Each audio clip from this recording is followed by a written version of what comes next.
Hereby I open this academic ceremony in which Inês Reis will defend the academic thesis, Mind the Gatekeeper, Key Role of Npc-1 Protein and Lysosomal Cholesterol in Metabolic Diseases and Therapeutic Implications.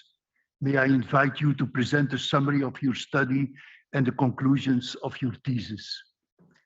Thank you, dear Prorector. Dear Prorector, members of the opposition, friends, family, and colleagues, and anyone watching at home online, thank you so much for being here. Today, I would like to share with you the summary and the main findings of my doctoral thesis, in which we analyzed the role of Npc-1 protein, as well as of lysosomal cholesterol accumulation in metabolic diseases, and explored the therapeutic implications of this role. So lysosomes are at the heart of my thesis, obviously, and lysosomes are essentially vesicles that are produced and renewed constantly by the cells. And essentially their purpose is to hold complex molecules and break them down into smaller components so that the cells can use them. In the case of lipids, for instance, when they are integrated into lysosomes, they often produce cholesterol. They often produce cholesterol, which is released within the lysosomes and then binds to Npc-1 protein.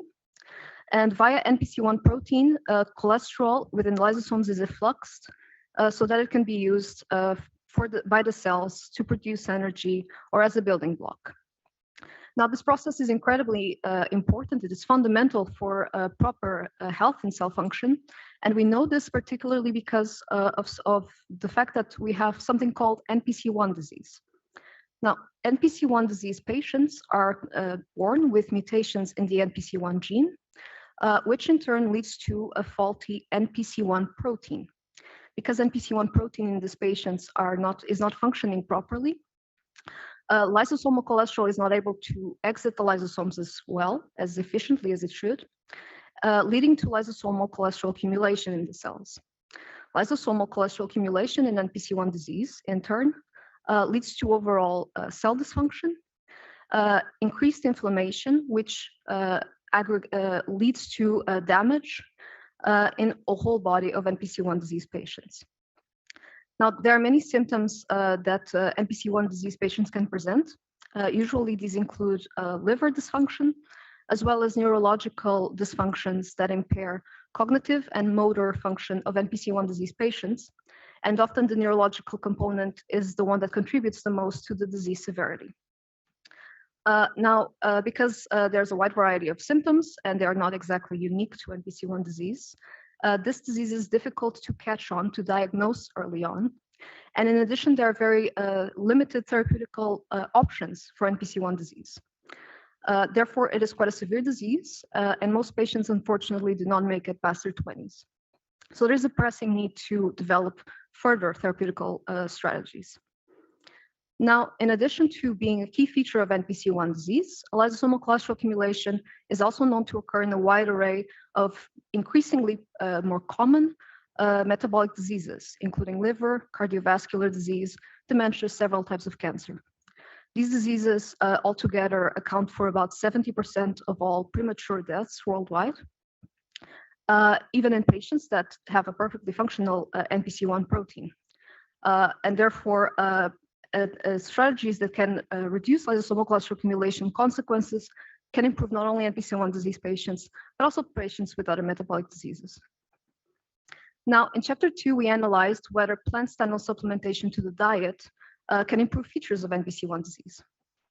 Plant stanols, as the name suggests, are lipids that are present in plant components, dietary products, such as oils and nuts. Now, we know for decades that if you consume high amounts of plant stanols, because these molecules are quite similar in structure to cholesterol, they compete with the cholesterol that you ingest to be absorbed into your bloodstream by your body. So what this means is that if you consume high amounts of plant stanols along with your meals, that you reduce the amount of cholesterol that is absorbed and you reduce plasma cholesterol levels. Now, in addition to this happening in patients, we know that in previous studies in mouse models, that plant stanol supplementation can also ameliorate lipid metabolism and inflammation in diseases that are also characterized by lysosomal cholesterol accumulation. So we wanted to know in the study whether plant stanol supplementation to the diet can benefit NPC-1 disease mice. In this study, we had several study groups. We had healthy mice that received a regular diet as controls. We had sick mice that got also a regular diet, and mice that got a 2% and a 6% plant stanol supplementation with their diet. So a lower and higher dose of plant stanols. Here in this graphic, you can see the white dots are the healthy mice. The black ones are the NPC-1 disease mice on a regular diet.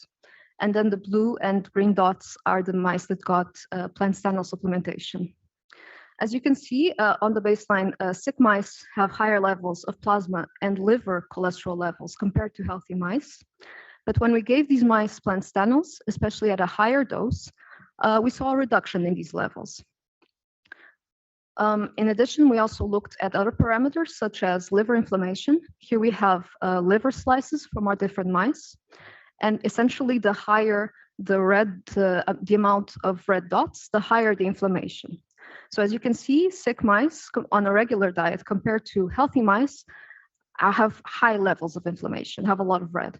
But when we gave them a diet supplemented with plant stanols, especially once again at a higher dose, we were able to reduce liver inflammation. So overall, what we concluded from the study is that plant stanol supplementation to the diet of NPC-1 disease mice can improve lipid metabolism and inflammation in the liver. Now, as I mentioned before, lysosomal cholesterol accumulation can also occur in patients who have a perfectly functioning NPC-1 protein, patients with a variety of metabolic diseases. And we believe that one of the contributing factors to lysosomal cholesterol accumulation in these patients is something called oxidized LDL, OXLDL for short. Now, after every meal, our lipids that we ingest are packaged and sent into the bloodstream as LDL particles that are rich in cholesterol. And cholesterol, this LDL particle is integrated into the lysosomes, broken down, and the resulting cholesterol leaves the lysosome via NPC-1. But in patients with diseases such as liver disease, cardiovascular disease, they are predisposed for LDL to be converted into oxLDL. oxLDL differs from LDL in many ways, one of which is that when it is integrated into the lysosomes, it is not easily broken down, and thus leads to lysosomal cholesterol accumulation and engorgement, similar to NPC-1 disease. This in turn leads to cell dysfunction, inflammation, damage, and disease. So we believe that oxidized LDL is a good target to take advantage of in order to reduce disease burden associated with lysosomal cholesterol accumulation. To this end, in Chapter 5, we took advantage of a bacteria called S. pneumonia, which is known to cause bacteria in humans. Now, S. pneumonia, as you can see here on the picture, has these red structures, which are called PC. When we have an infection with S. pneumonia, these PC structures are one of the ways that our immune system recognizes the bacteria and flushes it out of the system. Now, the good news for us is that PC is also present on oxidized LDL. So in other words, when we inject mice with dead bacteria, as to not cause infection, they retain the PC structure and elicit the immune system to produce antibodies that target PC, and which will inhibit not only the dead bacteria, but also oxidized LDL in the plasma. And we know from my studies that have previously been done in liver disease and in cardiovascular disease, that this strategy improves lipid metabolism and inflammation. So we want to know whether this also has potential to be used in NPC-1 disease. So in this study, we had only two groups, sick mice that either got a control injection or a pneumococcal injection with the dead bacteria. As you can see, following injection, our sick mice displayed higher levels of antibodies against PC and against oxidized LDL, showing that the strategy worked. Now, in addition, we also looked at lipid parameters, and following pneumococcal immunization, our sick mice displayed lower levels of liver, as well as of liver lipids, as well as of liver macrophages. So they displayed lower levels of inflammation.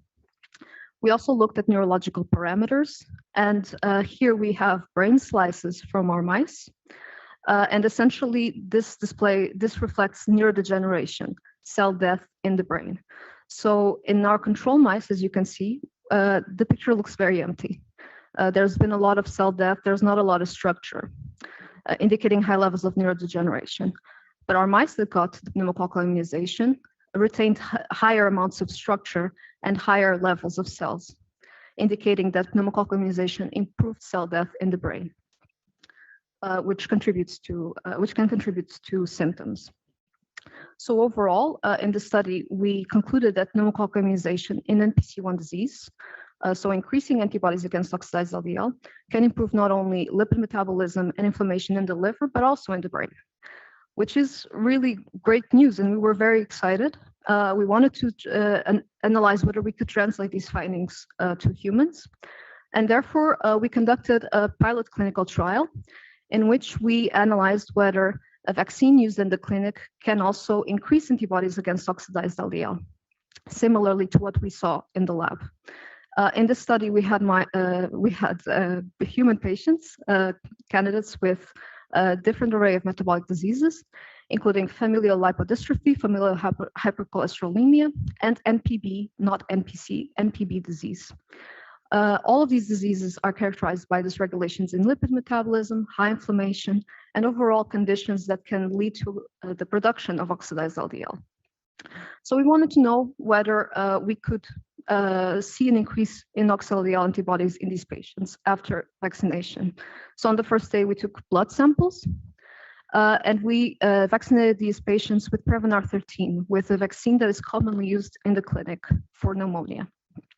After 4 weeks, we took once again blood samples, and we compared the levels of oxidized LDL antibodies before and after immunization. And long story short, unfortunately, we did not see differences in the level of these antibodies in patients before and after vaccination, indicating that this vaccine is not tailored for this purpose. So to wrap it up, in this thesis, our main objective was to essentially restore balance and to improve health by targeting lysosomal cholesterol accumulation. We saw that by adding plant stanols to the diet in high amounts, we can improve liver symptoms in Npc-1 disease.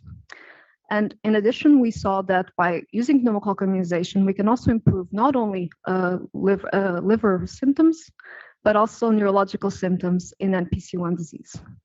So although unfortunately this last therapy cannot be exactly translated into humans, it shows once again that oxidized LDL is a good candidate target, and it shows overall that these strategies, once perfected, can be maybe used to complement therapies, not only in Npc-1 disease, but also in other metabolic diseases characterized by lysosomal cholesterol accumulation. Thank you very much. And I pass now the word back to the prorector. Thank you for your presentation. The opposition will be opened by Professor Van Schoten, Professor Genetic Toxicology at this university. He was the chair of the assessment committee and he is secretary of the degree committee today. Respected candidate, compliments for the nice piece of work. I read it with much pleasure. It reads easily, so you can explain complicated matters in a very easy way, and I've learned a lot. Also compliments for the promotion team. And I want to discuss with you the chapter 5 on the vaccination. Nowadays, to vaccinate or not to vaccinate, that's the question. Also for you, that's the question. Can you use it or not in therapeutical sense? Chapter 5, we are using the Npc-1 mutated mice and try to find an effect of pneumococcal vaccination. Just a general question, how can antibodies elicited against oxidized LDL? Oxidized LDL is not a foreign compound, it's body own. So how can the immune system recognize it and make antibodies against it? Just an open question. Absolutely. Highly esteemed opponent, thank you very much for your kind words and for your question. So you are right that oxidized LDL is, of course, a self component, basically this part of us. And actually, we know that, but it is a dangerous one if it occurs in high amounts. So we know that actually these types of antibodies that target PC, which is present not only in oxidized LDL, but also in apoptotic cells, for instance, they are born from even before birth already in humans as well as in mice. So these are a programmed kind of antibodies, basically. Okay, so they are present all the time. Yes. So they have a purpose. Just also because that was puzzling me, in these mutated mice, these mutations are present in every cell. So they have effects in the brain or in the liver, but maybe they can also affect the immune response. Are there any indications for that? Absolutely, yes. Indeed, the Npc-1 disease patients can have indeed dysfunctions in the immune system. The spleen, for instance, is also quite commonly affected. But still, they can still elicit a response, just maybe not a great one, depending on the context. So indeed, in these mice, you see a response. And then I want to take you to page 109, and there you have figure 1. And you showed already in your presentation the panels A and B, in which you can see that there are IgM antibodies present against PC, BSA, and copper oxide LDL, but also there are antibodies present against IgG against PC, BCA. Yes. How sure are you that the IgM antibodies are giving the therapeutic responses and not another type of antibody? That is a great question. So we know, previously I mentioned antibodies that are produced from birth or even before birth. These are IgM antibody types. And we know also from literature that, for instance, in cardiovascular disease patients, high levels of IgM, specifically antibodies, basically predict a good outcome of disease, whereas the reverse leads to a lower, to a worse outcome in disease. So we have, there's also been in vitro studies analyzing these antibodies, and everything suggests that they are beneficial. Okay, so you are finding effects in the brain, and these IgM molecules are pretty large molecules. They hardly pass the blood-brain barrier. And how can they then be beneficial? Or are the IgG antibodies more easily passing the blood-brain barrier? That is a great question. Unfortunately, I cannot give a clear response because we don't know. But there are different options. So indeed, IgM antibodies are quite large, and usually they are precluded from the central nervous system due to different types of barriers. So, however, these mice, the Npc-1 disease mice, they are known to have a compromised barrier, actually. Okay. So it is possible that, for instance, would be a route. Yeah. So maybe in these mice, this blood-brain barrier is already leaking, and antibodies can enter for that. And if there's an inflammatory process going on anyhow in the brain, for instance, that can also lead to some entrance to the brain. Okay. And I was also wondering, do you know to what extent the beneficial effects are related to apoptosis, to binding to apoptotic cells? You already mentioned it shortly in your introduction. Yes, so indeed, antibodies that target PC can target oxidized LDL and apoptotic cells. We cannot say with certainty which of these targets, these targets removal can lead to the most benefits. They both likely play a positive impact. Okay, so that's the apoptotic effects. Do I still have some time? Yes, I guess so. So you see beneficial effect in the mice, but in chapter 6 you can find this response in humans. So Can you explain this discrepancy?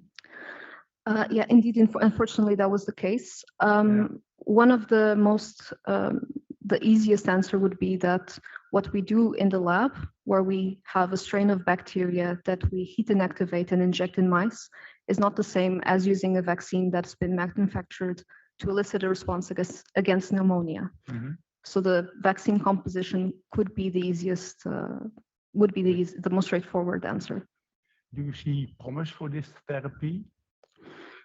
In terms of targeting oxidized LDL in general? Yes. Honestly, none that I can think of. I think that it could be overall beneficial. Our body already, from birth, wants to maintain low levels of oxidized LDL. And in patients where these levels are plummeting, are increasing, it would be beneficial. I cannot see a disadvantage, to be honest. Okay. You suggest also to combine it with other drugs like anti-inflammatory or antioxidants, and they make a kind of cocktail, and then maybe that works. So antioxidants, they are quite promising in vitro work or in animals, but they always fail in clinical studies. So that's also personally. Do you have an explanation for that? Why they are not working as therapeutics in humans?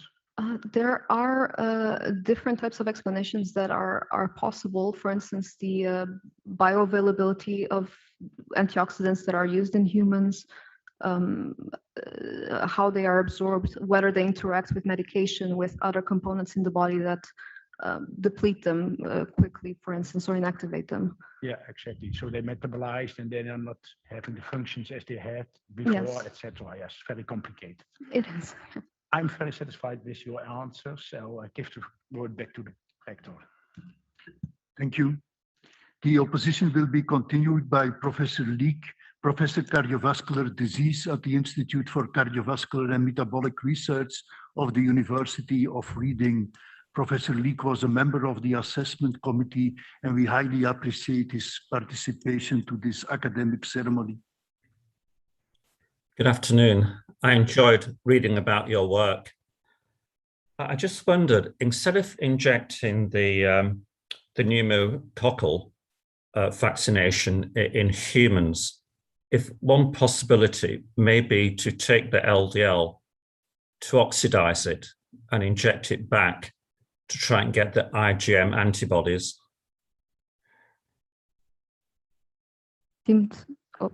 Highly esteemed opponent. Thank you very much for your words and for your question. I think that is a very interesting idea. I must say, off the top of my head, I don't know how that would how that would work, but I think it would be something interesting to explore. I don't know if it has been done in vivo studies, for instance. I think it has. Should be interesting. Okay. Another question concerns the plant stanols. As you said in your booklet, the absorption in humans is about, I think, 0.15% of what's taken in. You can get quite big differences between absorption in mouse and humans. Do you know how much is absorbed in the mice? Unfortunately, I do not know. I am familiar with the 0.15% value. In mice, I am not sure whether it's much more different. I would assume that it's not very, very different, because I would assume the system to absorb them would be similar between mice and human. Yeah, okay, it's difficult to know. The plant stanols may have worked in the gut, but you said they may have been absorbed to some extent and had systematic effects. Is there any experiment you could do to differentiate between those two possibilities? I'm very sorry. Could you please repeat your question? Oh, sorry. You said the plant stanols may have had a systematic effect after they've been absorbed from the gut. Is there any experiment you could do to prove that? To prove that the plant stanols are absorbed in the gut, you mean? Or to show that the effects are due to them after being absorbed? Absolutely. Yes, it would be great to do so. I've thought about this before. It would be, for instance, interesting probably to try and determine very closely if we could monitor the levels that are absorbed by different cell types of plant stenols once they are ingested, and then see different phenotypes, for instance. That could maybe be more of an indication as to the effects once they're absorbed.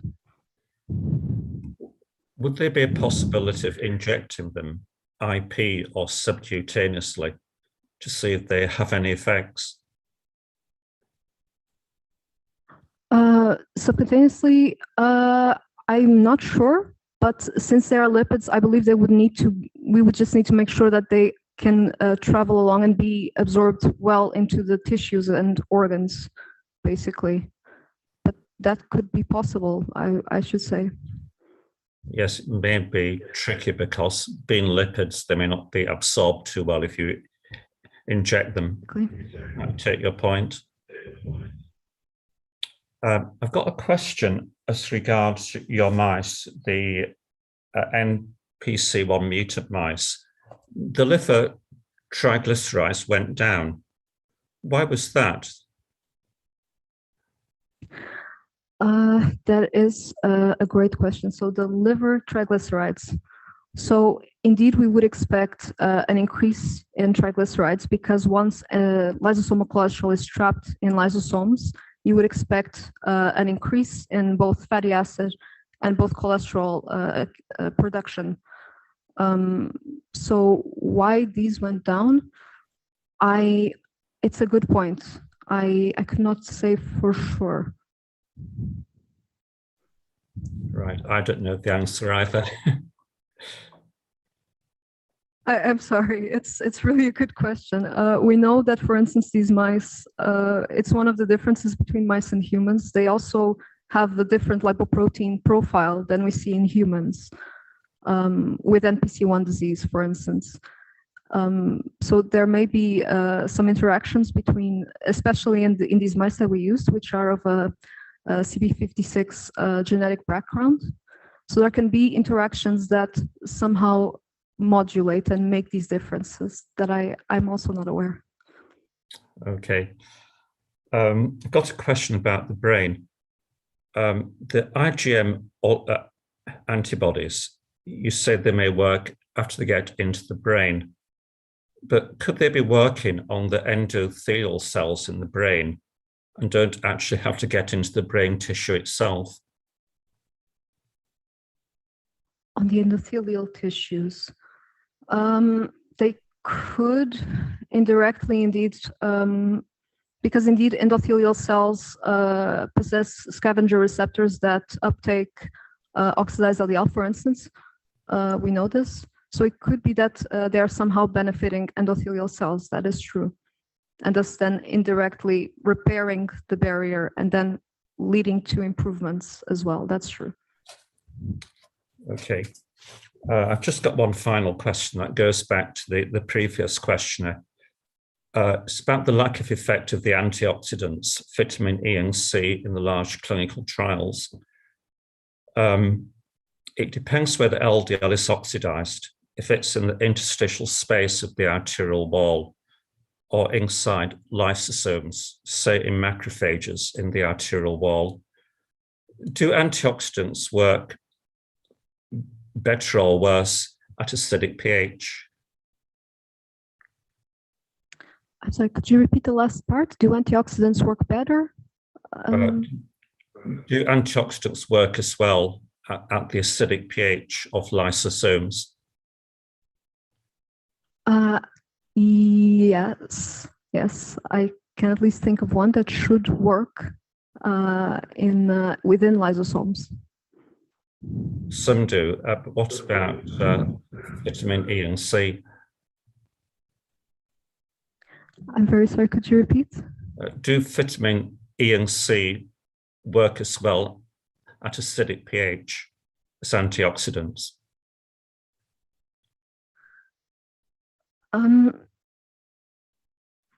I'm very sorry. Could you repeat once more? I'm really having issues understanding and hearing properly. I'm so sorry. No, I'm so sorry. It's on my end. Okay, it's well known that vitamin E and vitamin C inhibit LDL oxidation at pH 7.4, but do they work so well at acidic pH? Thank you very much. Thank you for repeating. I apologize. So vitamin E, vitamin C at a different pH. I am not sure. I'm sure that there is a perfect range for these antioxidants to work within. Specifically in the case of vitamin C, it is acidic. It likes an acidic environment. So I would assume that based on this assumption that lysosomes would be a good place for vitamin C to work. But when it comes to vitamin E, I cannot say. Okay, they tend not to work so well at acidic pH. So that may explain why the clinical trials failed. Sorry, it may have been a bit of an unfair general question. No, I appreciate it. So both types of vitamins, C and E. Yes, yes. Thank you. Well, I think I've had my 7 minutes, so thank you. The opposition will be continued by Dr. Flieger, doctor at the Institute of Cellular and Integrative Neurosciences in Strasbourg University, and he was also a member of the assessment committee. We also appreciate your participation to this ceremony. Dr. Flieger. Hello, and thank you very much for the invitation, and thank you very much for the nice presentation and the booklet, which I really enjoyed to read. It's very diverse and very stimulating. I have a few questions, and they mostly all concern Niemann-Pick type C, which is the only thing I know anything about. So the first question relates to the symptoms. You mentioned a few symptoms of the patients, but can you put some order into? I mean, I know that there is variability, but there is also an inherent order in the forms, the different forms that we distinguish, and this is an important issue, I think. So can you put this, name the forms and maybe some key points about lifespans and?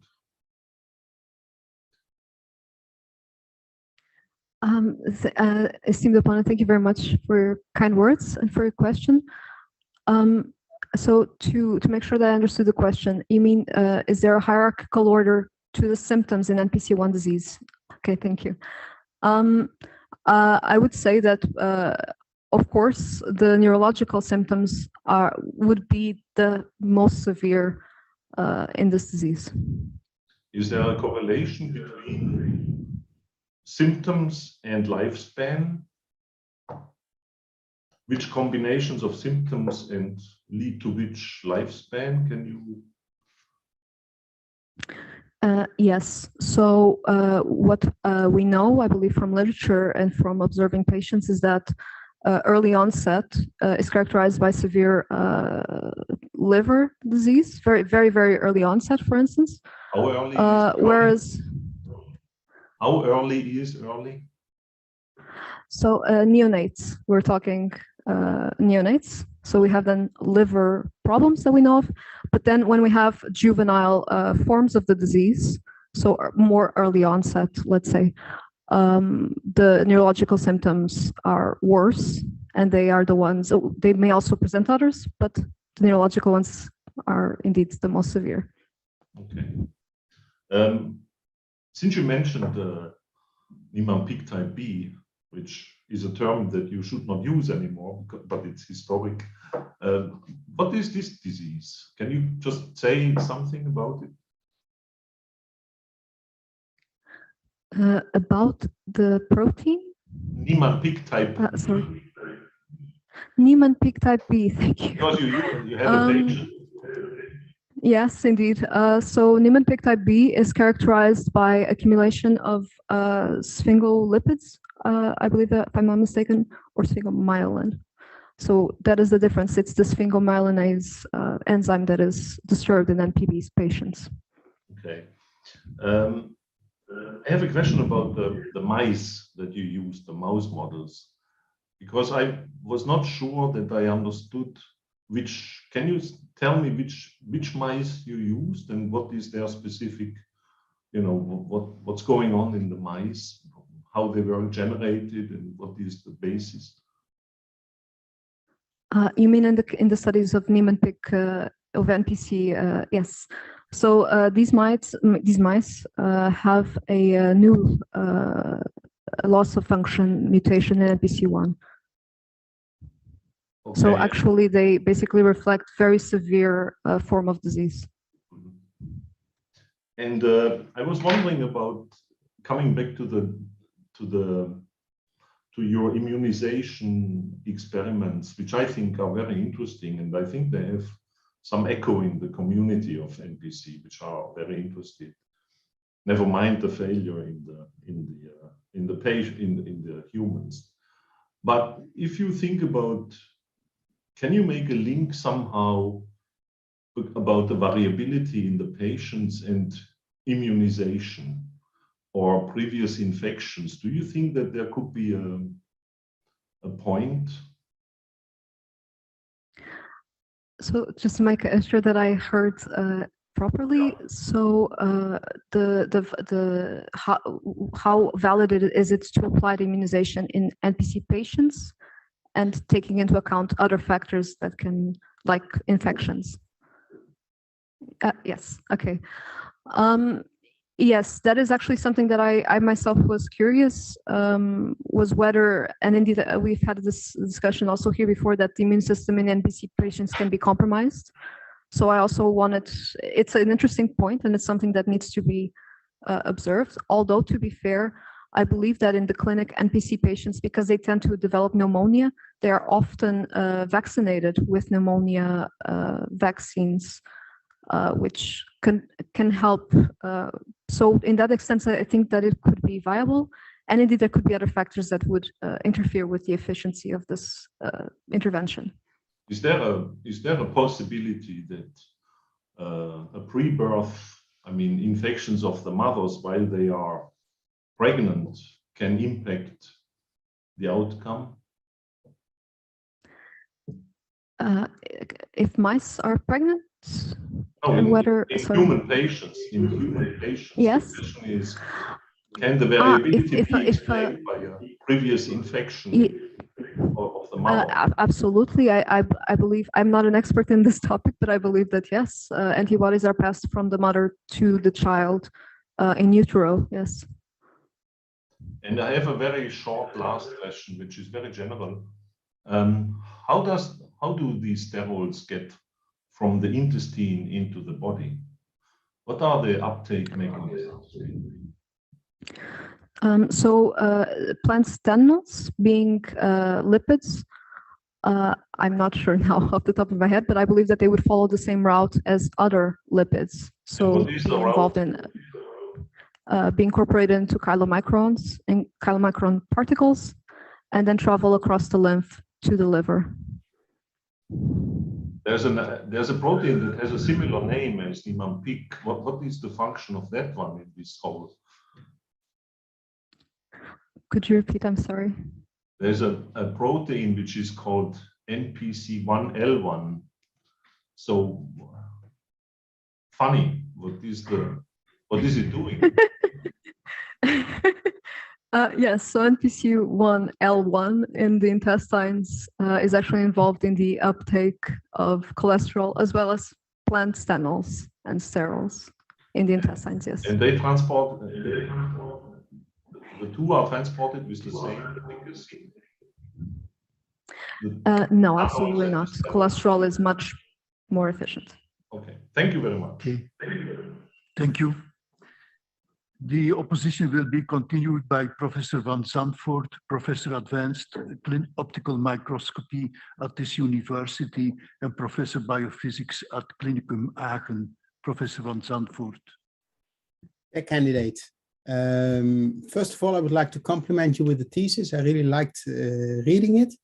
I especially liked, for example, the table you gave on page 158 and 159. I really want to compliment you with that. It was a nice overview, and I think that it should be should become obligatory in thesis. So I have, however, also some questions, and one of the first things I would like to ask you is to go to some figures that you published in your thesis. There's only very few of them.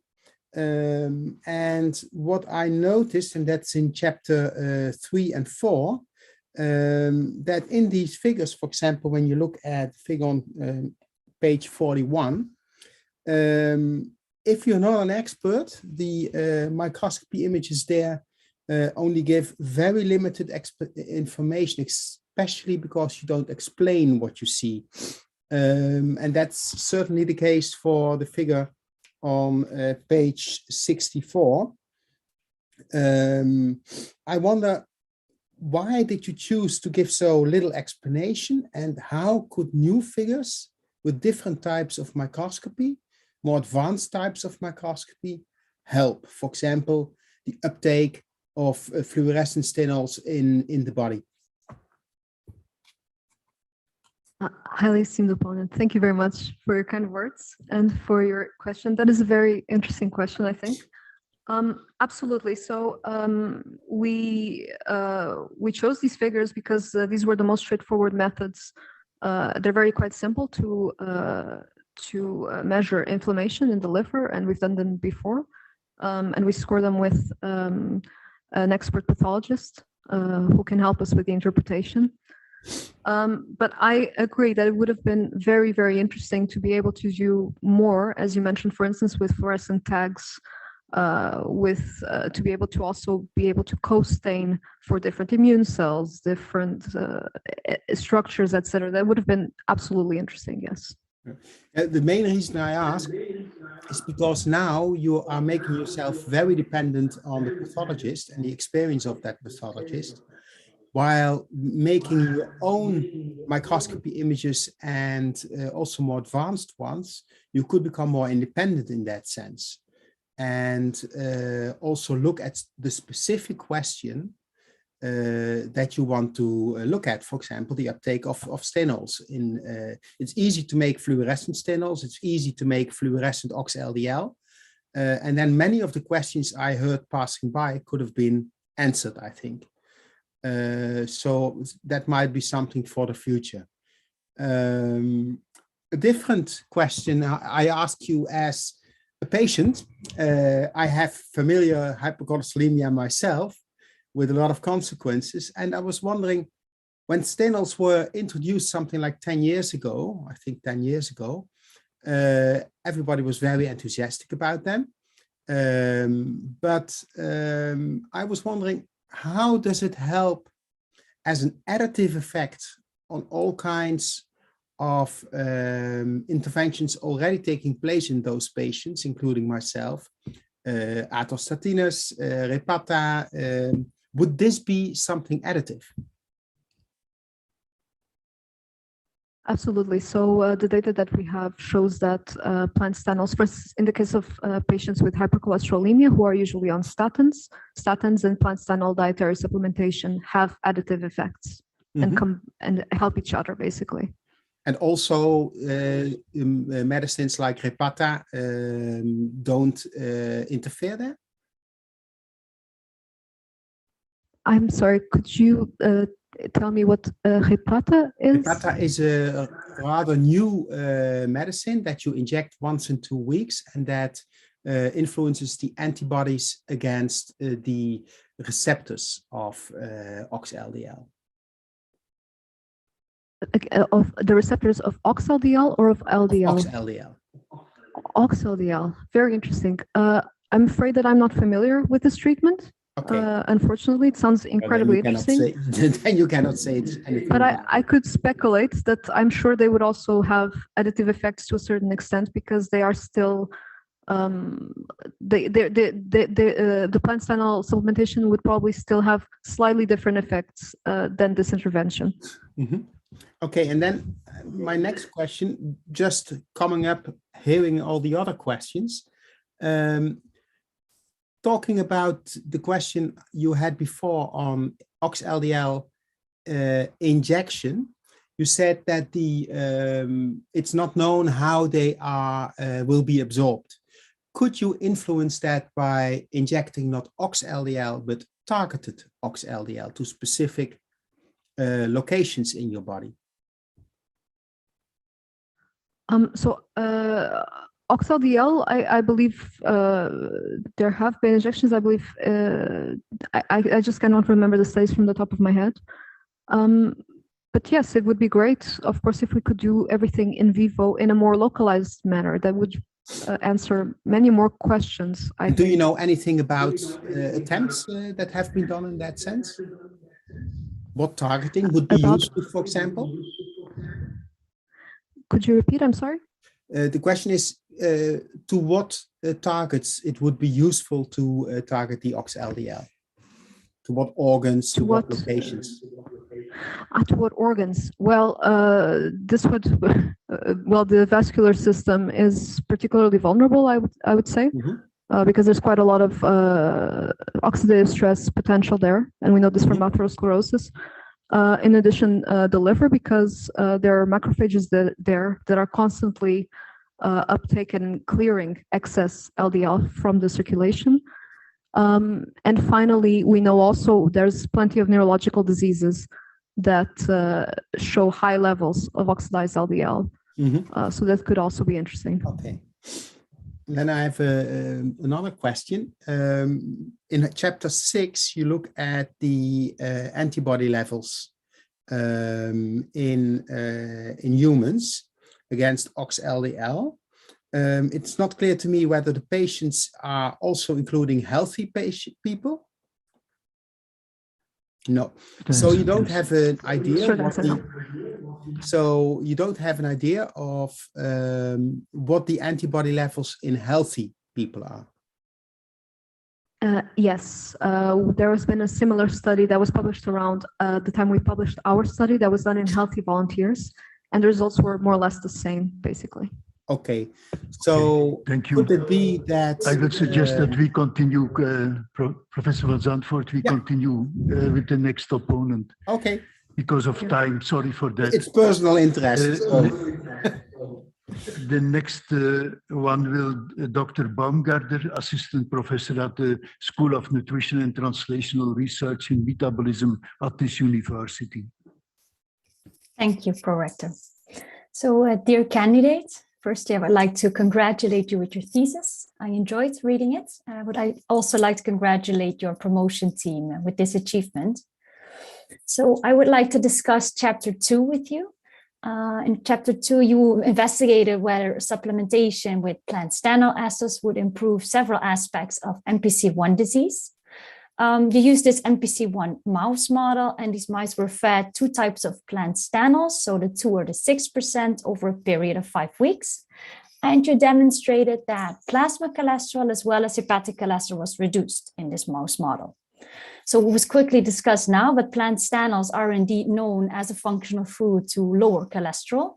So I think my first question then would be whether in hypocholesterolemia, so the main target of plant stanols, is actually a characteristic of Npc-1 disease. Can you elaborate a bit more on this? Esteemed opponent, thank you very much for your kind words and for your question. Could you repeat the name of the receptor? I could hear most of your question, but just to make sure that I hear. I just wanted to know whether an elevated cholesterol, so hypocholesterolemia, is that a characteristic of Npc-1 disease? Thank you. No, indeed, in patients, as I mentioned before, they actually are characterized usually by low levels of LDL, which is something that we don't see in this particular mouse model for Npc-1 disease. Okay, so plant stanols act by reducing cholesterol in the intestine. That was just quickly now also mentioned, so they compete with cholesterol for absorption.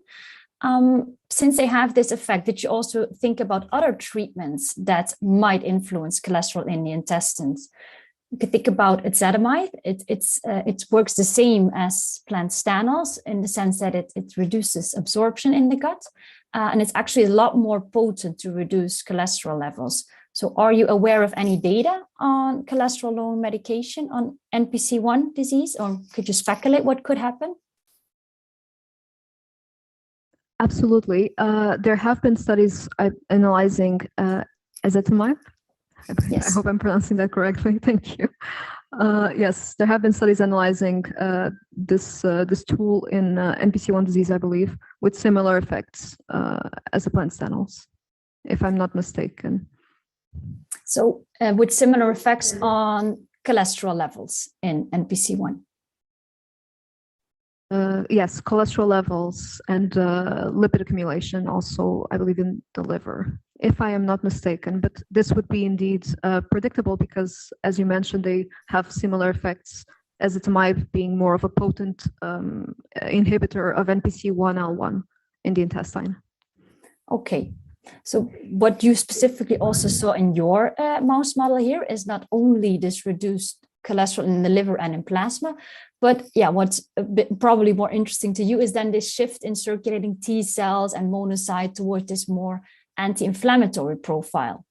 So what, in your opinion, what is now the mechanism behind this beneficial effect of this plant stanols to reduce inflammation?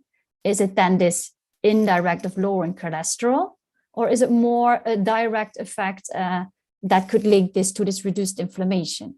What do you think is the reason that stanols lower this inflammatory status?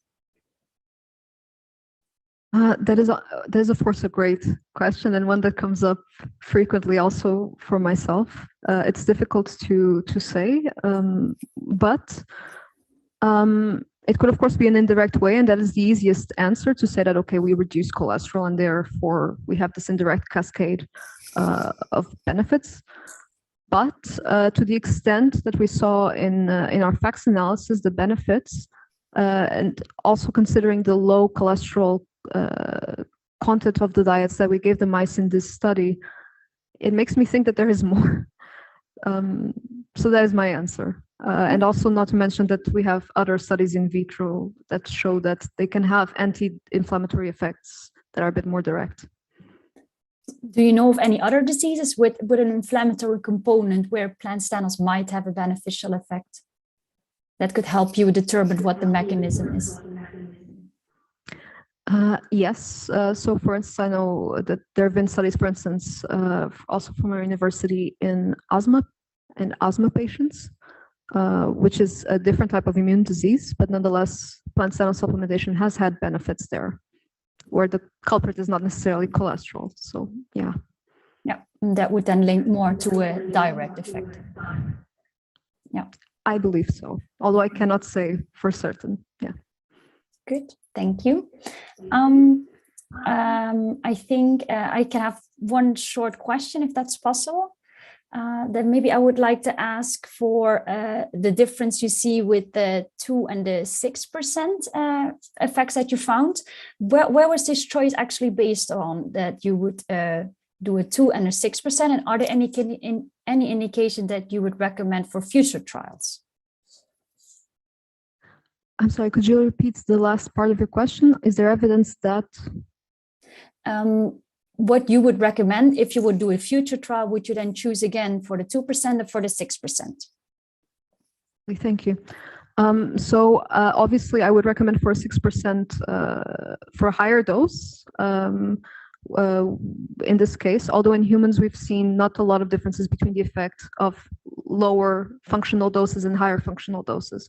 So it's something that should be definitely addressed, but higher the better. I don't know of any secondary side effects, so yes.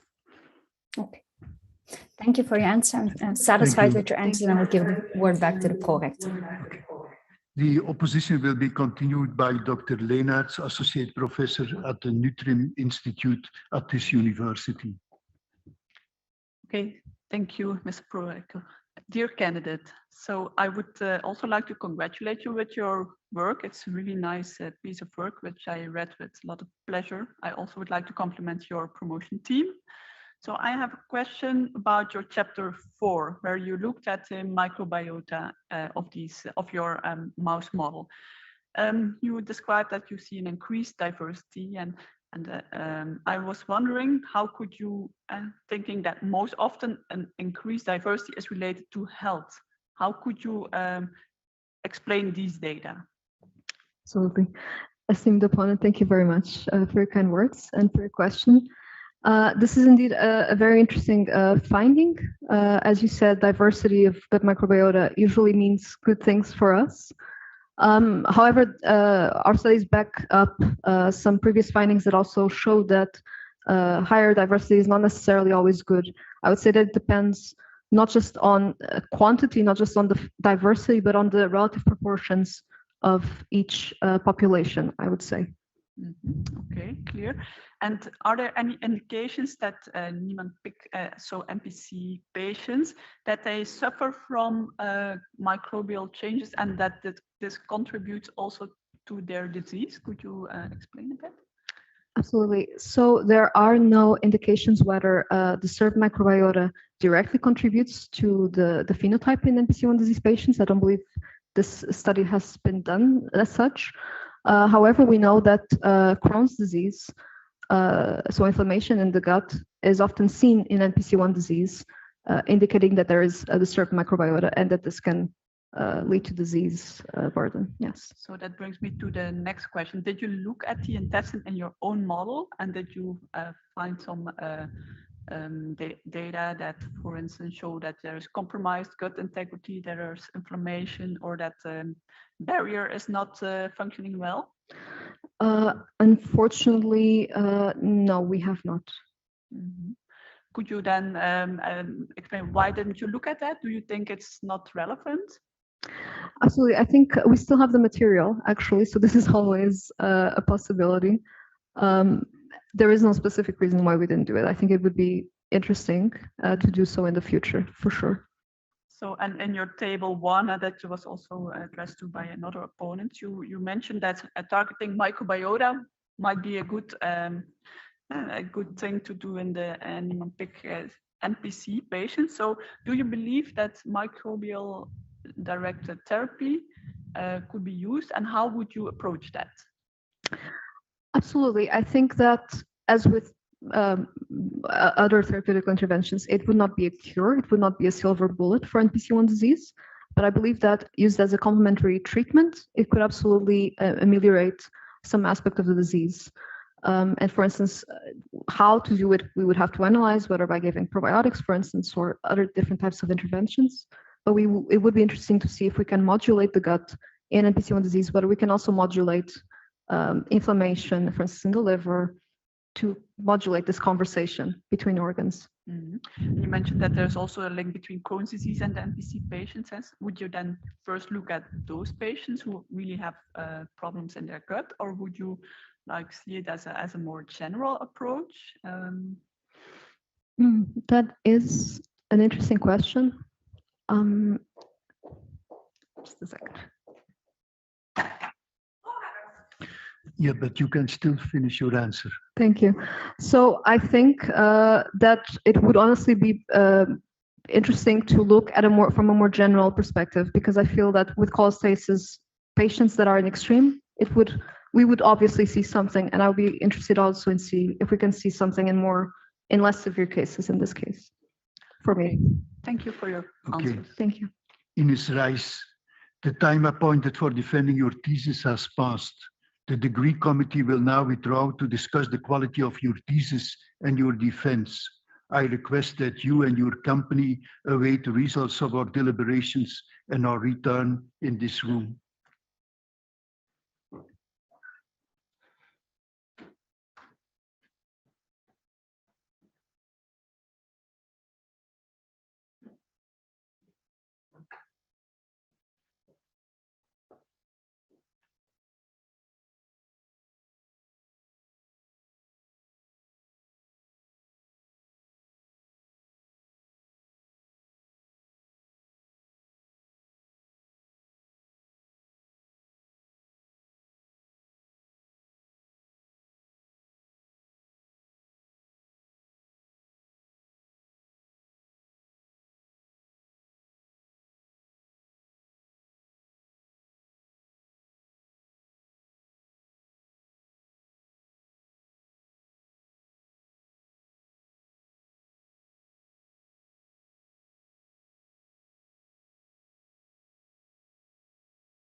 Inês Reis, the degree committee here present has assessed the quality of your thesis and your defense.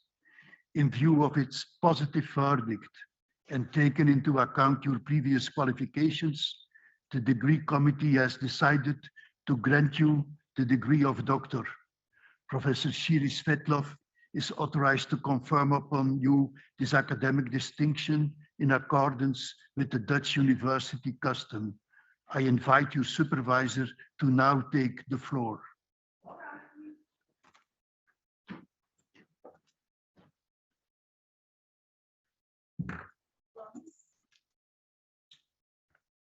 Do you promise to work in accordance with the principle of scientific integrity at all times, to be careful and honest, transparent, independent, and responsible?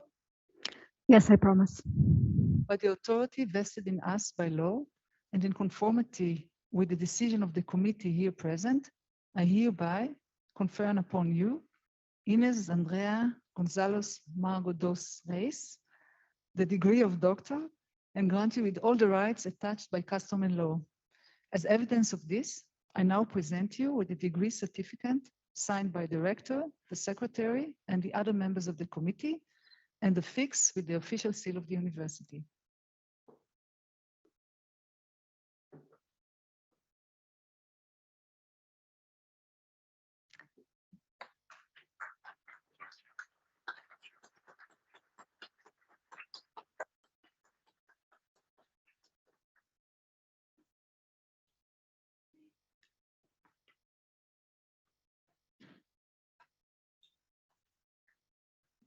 So, Dr. Reis, what a pleasure to call you like this.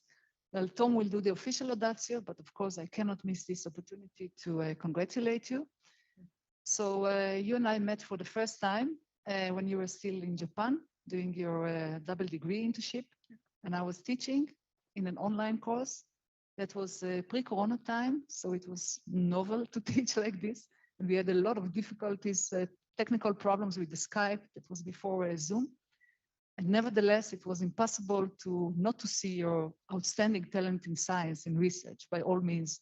So as soon as the course ended, of course, I took the first opportunity to offer you a position at our group, and I was very happy that you accepted it. Now, 4 years later, I can say that my assessment was very accurate, and indeed, in the past 4 years, you have demonstrated incredible skills in all levels, your scientific input to the group and to projects, the way you conducted the research, you were totally independent, very quick learner. The clinical trial, very impressive. You almost managed everything by yourself. And we were very much, Tom and I, spoiled when you needed to write papers or even the thesis, because we had very little work to do. You're a very talented writer. So we were very lucky. And I want to thank you for all this. Now, in 4 years, of course, you get to know a person beyond the science. And I just want to mention 2 characteristics of you that I like the most. The first one is something that doesn't take 4 years to get to know you, because after a few minutes with just talking to you, I think everyone sees your very special sense of humor. And the way you laugh always was fun, whether it was in a social events in the evenings, or even just during boring daily scientific meetings, always, created a light atmosphere. Ulas is proving that. It was like a glue to all the members in the group, and that was really a lot of fun. The other characteristic is something that is less visible, but in my opinion, even more valuable and important. And this is the fact that when people around you need you, you really care. You have a huge heart, and you care so much, you're willing to do anything in your power, whether it's a work-related problem or personal problem, and without expecting anything in return. And I can say from personal experience with you, this is something that I really appreciate. So overall, taking into account all your really outstanding skills in science, as we think, and your special characteristic, I'm sure that you will not only be successful wherever you go, but people around you will be very lucky. And I want to wish you lots of good luck, and also extend my congratulations to your family online. and to your boyfriend here, and especially for your father who came especially from Switzerland today. So congratulations, lots of good luck. Thank you.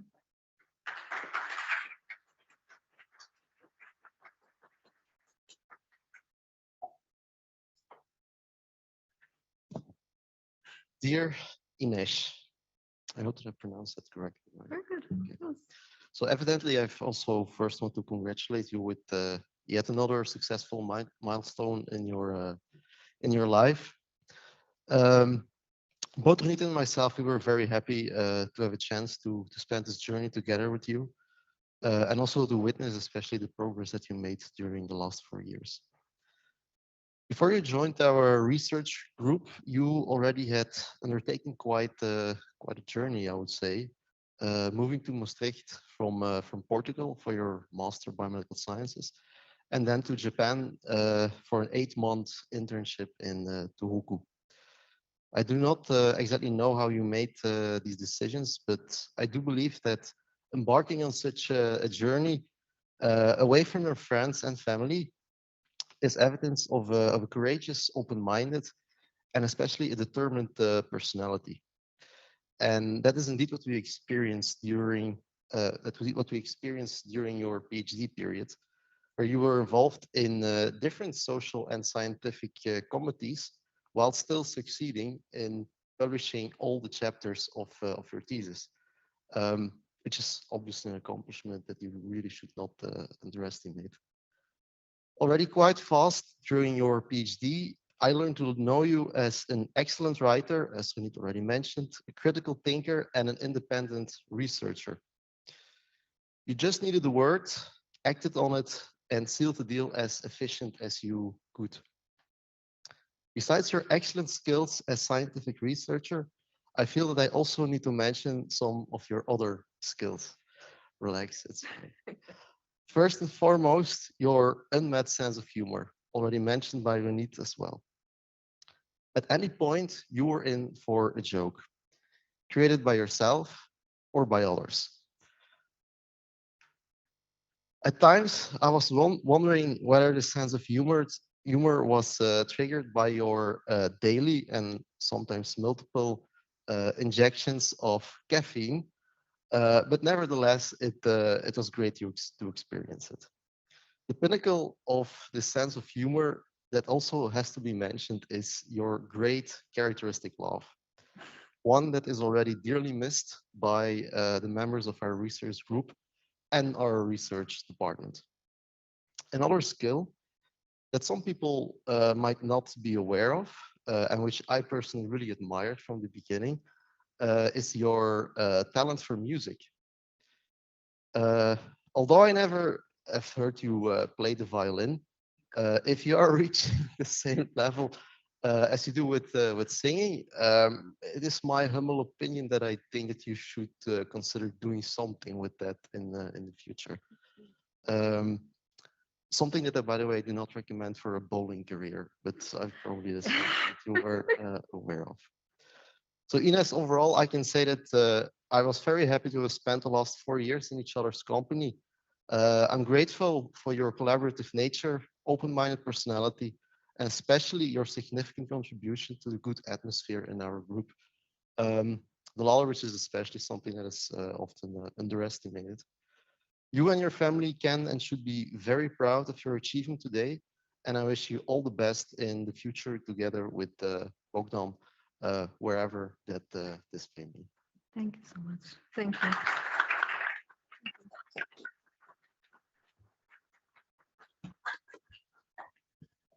Dear Dr. Reis, also on behalf of the Board of Deans, I will congratulate you with your new degree and with this honor. We wish you all the best for the future, probably in research, and we will see, but we hope to, or we are expecting a lot of you. And to remember this extraordinary day, the university will offer you this small statue reflecting, in fact, the spirit of Maastricht. Please. So I'm closing now this ceremony. I will ask the audience to leave the auditorium, and in the meantime, we will take a picture with the new doctor in front of the screen. Thank you, and I'm closing this session. Thank you. Thank you very much.